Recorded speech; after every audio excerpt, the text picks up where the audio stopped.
All right, guys, Lyle Barnett here alongside Pete Harrell. We're going to go over a little bit today the engine here inside Beer Money. Kind of go over the basics, what's in it, what about it. But before we get started, there's been a little controversy surrounding the car here.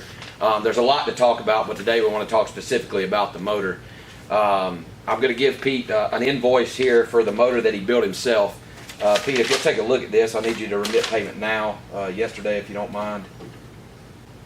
So I got to pay for this? Yeah, you got to pay for the motor you built yourself for your own car. That's the way this works. HED kind of high. It's a little bit. It's fine. Yeah. Pay for the name. Right. I'll take debit cards, cash, So I got all that. pocket lint.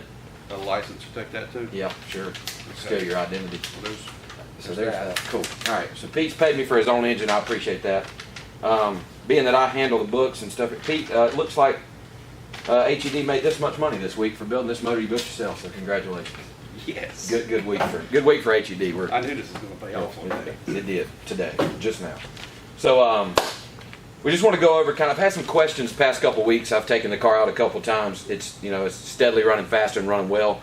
Kind of let Pete go over what he built here. This is the motor we built for Horsepower Wars. From the bottom to the top, not much different.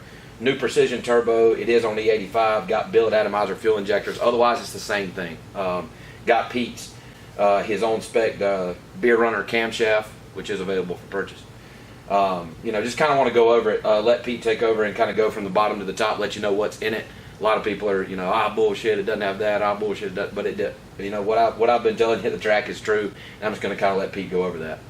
Yep. So we're just going to touch on the basics today. Later on, when we take this thing apart to freshen it, if we ever do such a thing, then we'll go over details and whatnot. But just the basics today. The block is just your standard run-of-the-mill 5.3. Nothing special at all. I can't even remember if it's even 20 over or anything.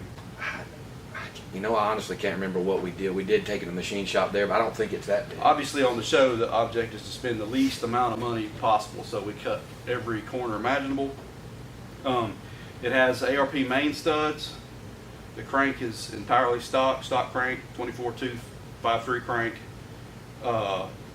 Mala pistons. They're just flat top, nothing crazy, nothing special. They were part of the show. The rods are not 5.3 rods, they're actually LT rods, which are, to be a stock factory rod, are pretty beefy. And to put them in here, there's a couple things. You got to grind the tangs off the bearings to fit them in there, to get the bearing in there, because the tang's on the wrong side. The wrist pin is like 1/1000th different, so you have to do a little honing to get it in there. But other than that, they go in. It's got ARP rod bolts. The block is O-ringed, and there's a receiver groove in the head, and that's done the way we do most everything around here. Copper head gasket, and we did all this because we did not want to run the risk of popping a head gasket during a show. Because if we did that, it's pretty much game over, and we're done. So we did that to avoid that possibility, even though it costs just a little bit more. The camshaft is my spec, little turbo cam. It's hydraulic, nothing special about it at all, but it obviously works. It is it's for sale if anybody wants something like it. It's not for everything, but it works good in this application. See, the heads are 706 castings, obviously the best that you can get. And these castings, they come with a small valve in it, so we had to whack on it to get a bigger valve in the intake side. And I ported the exhaust out there in California on the show, and that's pretty much all it's done to them. I don't think I did much of nothing on the intake side at all. Now has a pack spring kit. Yeah, it's got a pack spring kit to keep it. And we turn this thing 8,000 every single time. Every time. And before it's all over with, we're probably going to have to turn it harder than that, and it does fine. At the very bottom is an F-body oil pan. That's a key component to the success. That is a key component. It controls the windage and whatnot. Yep, right. Yep. And we run a ton of oil in it to keep the oil pressures high. But that's what that is. And then at the other end of things, we got this handy dandy made in Shanghai red box. That's it. That is Summit's version of the Holly Sniper. So far, it's been a great intake. You know, I mean, the throttle body, the intake, and the fuel rails come as a kit. Yeah. I mean, I think it's less than $700. $600. No, it's like $400. Yeah, 4 or 5. I mean, it's cheap for what it is.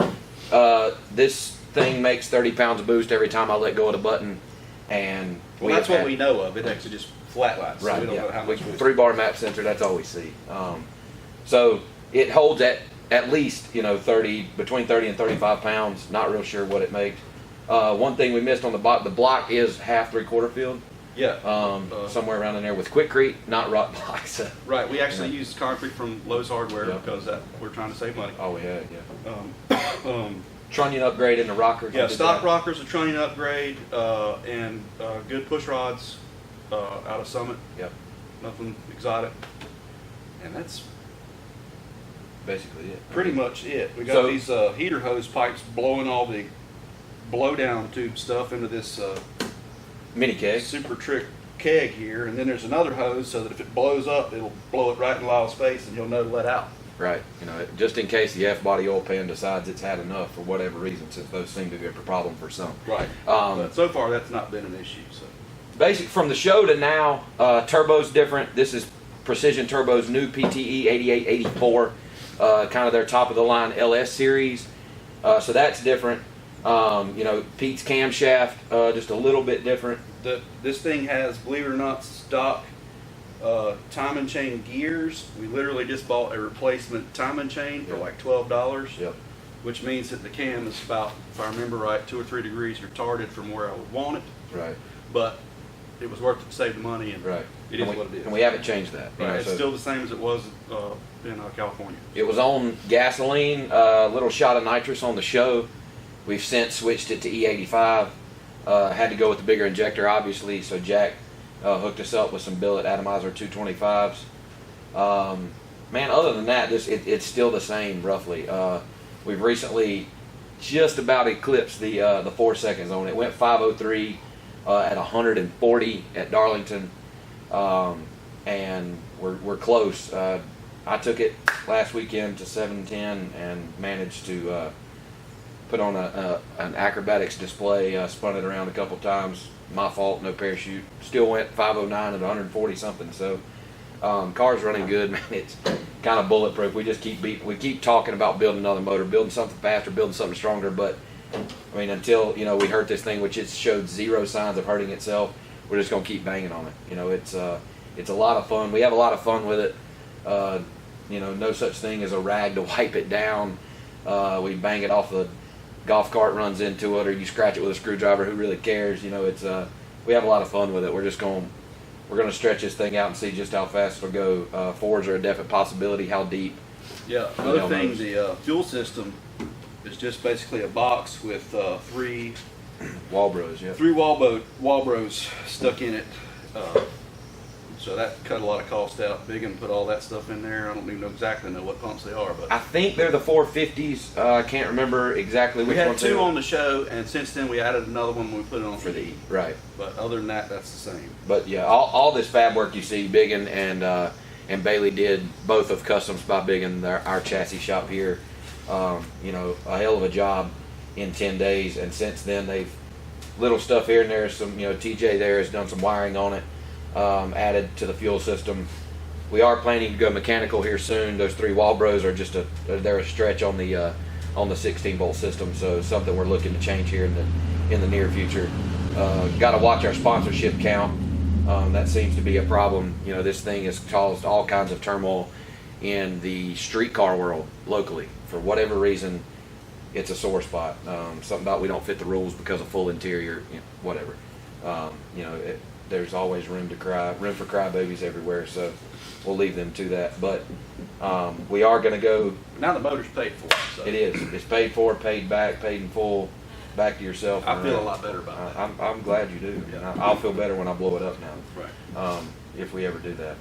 But basically, just wanted to go over kind of what's going on in here. Like I said, I've had a lot of questions.